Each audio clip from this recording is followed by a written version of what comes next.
It seems like it's a very common question on Facebook forums. What is the best flash for Lumix? And it is a valid question. But Panasonic doesn't make their own flash units. And hell, they don't even think that flash is that big of a deal, given that they completely omitted the hot shoe on the Lumix S9. So, if you're like me and you love to shoot with flash, what is the solution? Well, I bought and tried a bunch of different flashes on my Lumix cameras, and in today's video, I'd like to share my findings and hopefully answer once and for all. What flash should you get for your full frame Lumix camera? I'm also going to cover a few tips and tricks on how to get the best performance when using flash on Lumix cameras, so stick around to the end to hear all of my thoughts. And before we begin, be sure to subscribe to see more great photography content. Now, the landscape for flash for Lumix cameras is pretty barren. You've really only got two options, Godox and Westcott/Jinbei, with Jinbei being the OEM manufacturer of Westcott flashes. And in this video, I'm going to cover 4 different flashes: the Godox V1, the V1Pro, the Godox TT350O, and the Jinbei HD1. Now, many photographers online recommend the Godox V1 or V1Pro as the de facto best flash for Lumix, and I myself have personally recommended the V1 in the past as I used it extensively with Fujifilm and I loved the light output and performance of it. My V1, which is a Fuji variant, works just fine on my S5 II and S1R, and the only thing that you lose is the ability to shoot with high-speed sync and proper working TTL. But as I'll describe later on, this isn't really as big of a loss as you might think. So if you're switching brands and you already own the V1 or V1 Pro, you may be able to get away with just using your own manufacturer flash with your Lumix camera. However, I actually didn't know this, so when it came to switching to Lumix, I figured I would just get the new and improved V1 Pro flash with the O moniker, which is the letter designation that Godox uses for flashes that are compatible with Olympus and Panasonic cameras. Some notable improvements over the V1 are that it features an awesome add-on fill flash attachment that is a godsend for event work. So you stick this onto the front and then bounce flash off the roof, and it gives you beautifully exposed and very natural looking photos.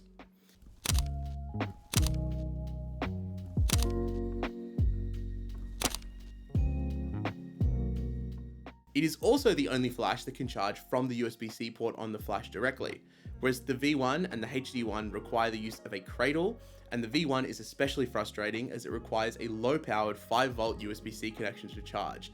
Using a USB power delivery charger will not work, and I don't like that. I much prefer flashes, cameras, anything that you can just plug a USB-C cable into, any USB-C cable, and it'll charge, and the V1 Pro is the only flash that can do that. The battery life on the V1 and the V1 Pro is amazing, and I get around 1200 50% power flashes from the V1 Pro before it needs to be recharged. And I personally think that the V1 Pro is a fantastic flash, and it's probably honestly the best option available for Lumix. But it is not perfect, so let me explain. When I received the V1 Pro, I noticed that I had some problems when using the flash, especially in TTL mode, and some really weird quirky behavior. Like there was almost a shutter delay when firing the flash and other weird things that were not present when I used my Fuji V1 on my S5 II. Another issue that I faced was strange autofocus behavior when using it in low light environments, seemingly like the camera would hit focus just fine and then miss the next shot for no reason whatsoever.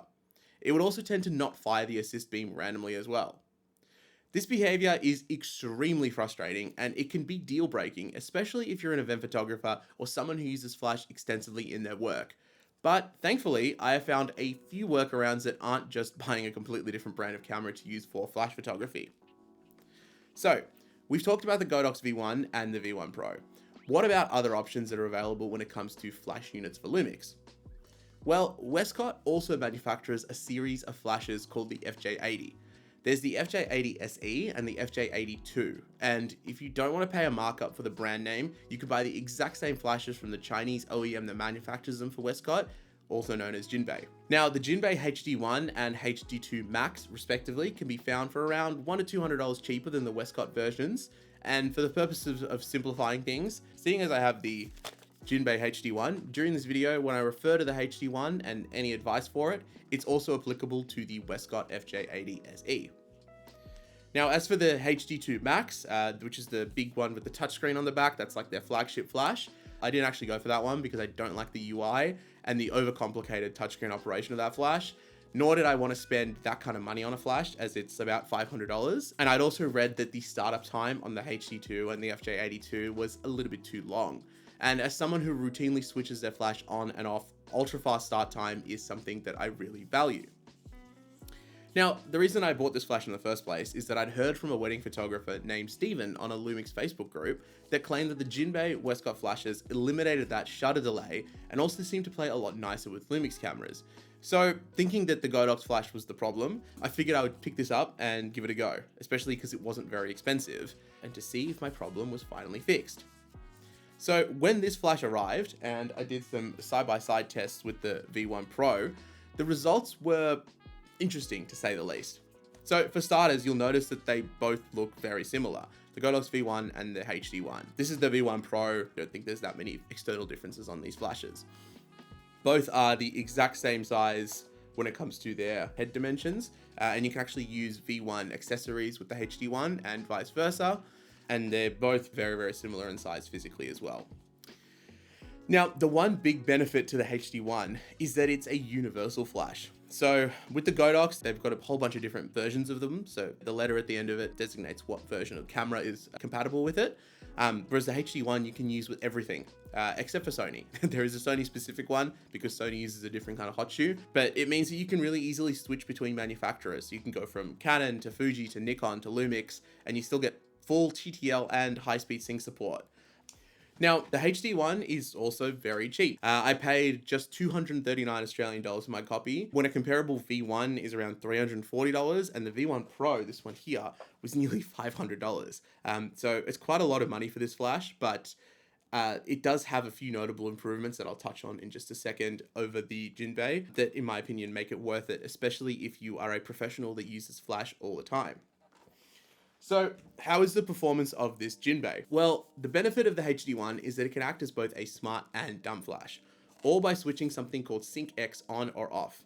Now, to enable it, press both of these middle buttons at the same time, the ones that say CFN next to them. It was actually really confusing to figure out how to do this because the instruction manual is not very helpful.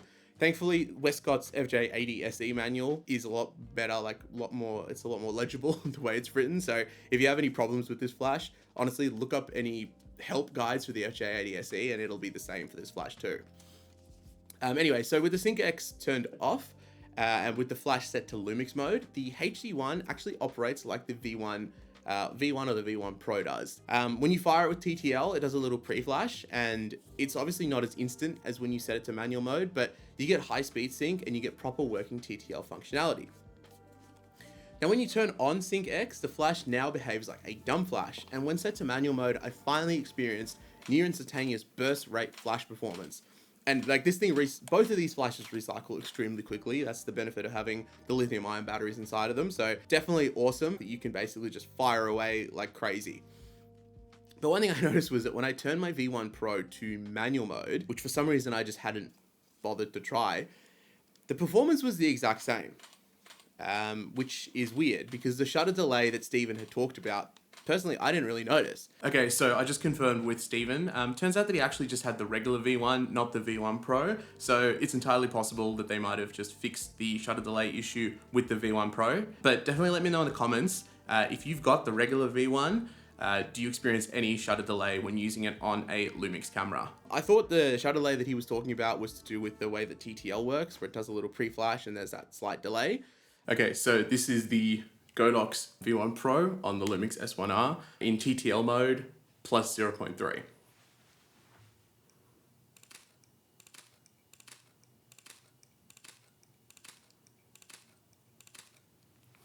And now let's try the Jinbei HD1.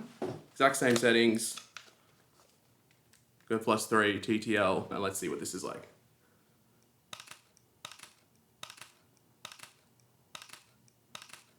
And now, just for comparison, we are in manual mode on the HD1 with Sync X mode turned on. So now it's acting as a dumb flash. Let's see what the difference is like. As you can see, it's pretty much instant now. That slight delay that there was from TTL is no longer visible with manual mode. Try the Godox V1 Pro. Switch it to manual mode. Again, 164, ready? Exactly the same. No difference whatsoever. And there you go.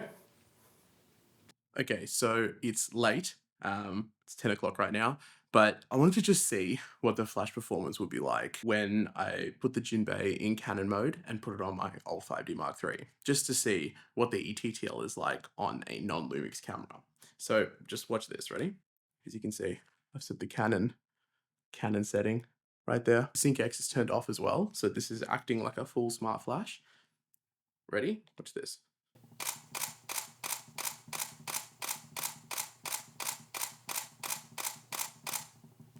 See how that's like instant?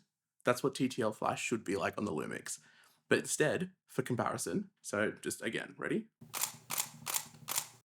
No issues at all, right? Now, put this on the Lumix camera. Okay, this is an S1R, but S1R, S5 II, they're all the same. This is how flash acts on all Lumix cameras. Screw this in. I'm gonna switch it down to Lumix. Perfect. TTL, again, the exact same, right? Okay, ready? You see that? You can even hear it. You can hear it in the delay, right? It's not instant. It's like one and then another one. There's like a pre-flash and then another flash. This is 100% a problem with Lumix cameras. And unfortunately, it just means that no matter what you do, ETTL is pretty much going to be unusable. So switch it to manual. Switch it to manual. And then you won't have any problems. Yeah, that's my little late night update. In a second, I'm going to cover some techniques which I felt helped to sort of alleviate some of my problems and make flash workable on the Lumix cameras.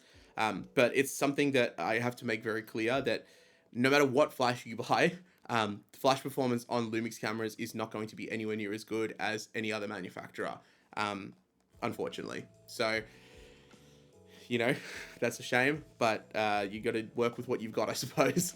So let's go over just a few more things to compare the HD1 to the V1 and the V1Pro.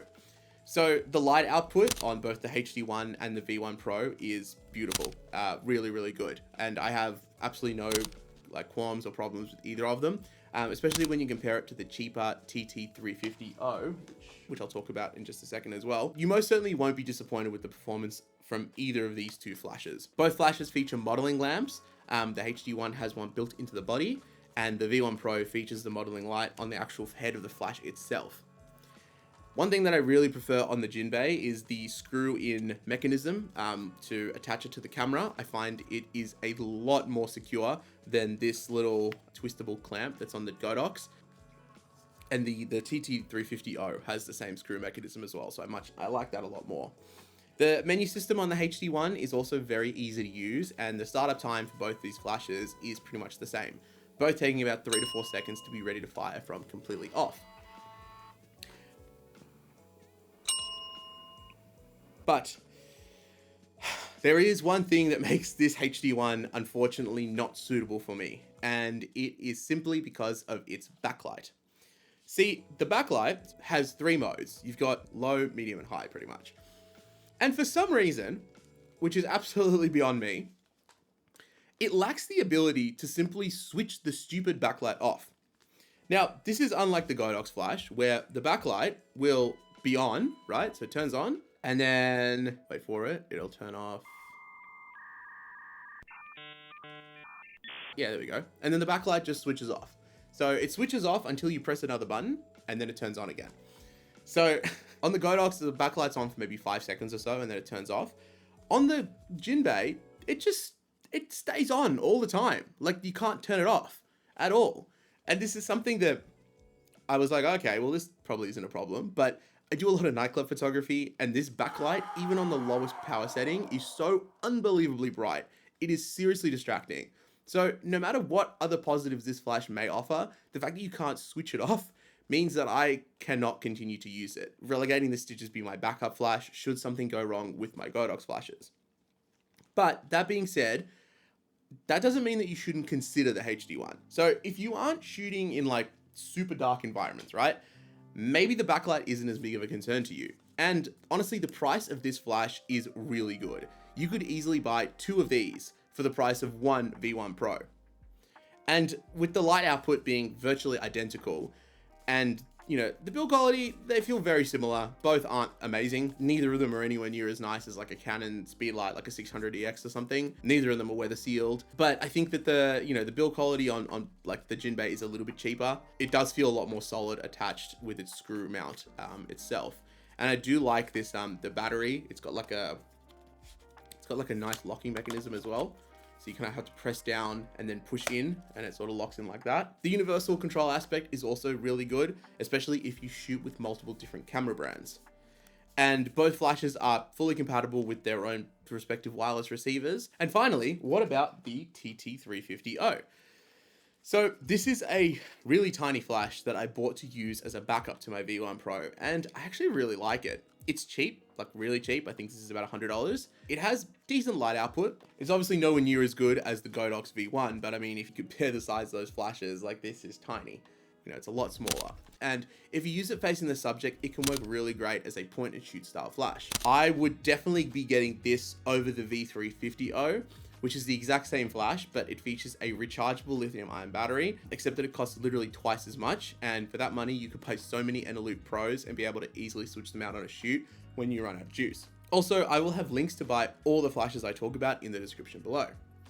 So one flash that is not in this video that always gets recommended is the Godox V862. It's more of a traditional like rectangular head flash, like a classic speedlight. I've never tried it before, but if it's anything like the V1, then I imagine it would be quite good. There are also valid reasons why you would want to go for a more traditional flash, like being able to use more modifiers on it. Like I know that my mag mod system would not fit on the V1, and it is quite cheap as well. It's about $200 or $230, I think, Australian. So it's very similarly priced to the Jinbei HD1. But I do believe that the TTL problems would still be present on that flash, as I think it's more of a Lumix camera problem, not a flash problem specifically, as I demonstrate in this video. So yeah, if you have any experience with the V860, definitely let me know, but that's one that I see pop up all the time, and I didn't include in this video just because I personally don't own it. So, out of the 4 flashes that we've talked about today, which one should you buy?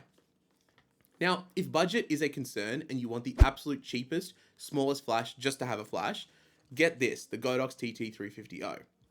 If you want a round head flash and you don't want to spend heaps of money, and you also have a Fuji, Canon, or Nikon system as well, and would like to use the flash across multiple cameras and don't mind the blinding light of the backlight, get this, the Jinbei HD1. And if you're after a solid round head flash and you're okay with manufacturer specific models, get the Godox V1. And if you're a professional who wants the absolute best flash available for Lumix, get this, the Godox V1Pro. The quality of life improvements, especially from the USB-C charging and the front add-on flash alone, make it well worth the money. And I actually have a video all about how to take really good flash photos that has heaps more pointers when it comes to general flash photography tips that you should totally check out after this one. Now, finally, let's talk about a few simple things that you can do when it comes to shooting flash on Lumix cameras that makes it a little bit more tolerable. Firstly, if you're facing issues where the camera seems to miss focus and refuse to focus again, or not fire off its assist beam in low light, especially in TTL mode, switch the camera's autofocus setting from AFC to AFS or vice versa. So doing so seems to really reset things and make it seem to start working again. Secondly, if you're facing problems with the camera hunting for focus too much, turn off subject detection and just use the center point. Focus and then recompose the image, keeping it in AFS mode. Now, this isn't a surefire thing, but it does drastically help speed things up, especially in a dark and hazy environment like a nightclub. Once again, I have videos on both how to take better nightclub photos and how to take better flash photos that I'll link in the description right below the like button for you guys to check out, that go into the techniques a lot more in depth. I also believe that a lot of the problems to do with TTL flash performance could likely be solved with firmware updates from Panasonic, and I'm optimistic that given their great track record of solving problems and drastically improving performance from routine software updates, that we will see a future where using flash on Lumix cameras isn't such a headache. Well, that's all for today, and if you have any further questions about flash use on Lumix cameras, be sure to leave a comment and I'll be happy to try and answer it. Thank you guys so much for watching. I'll see you guys next week and have a great day.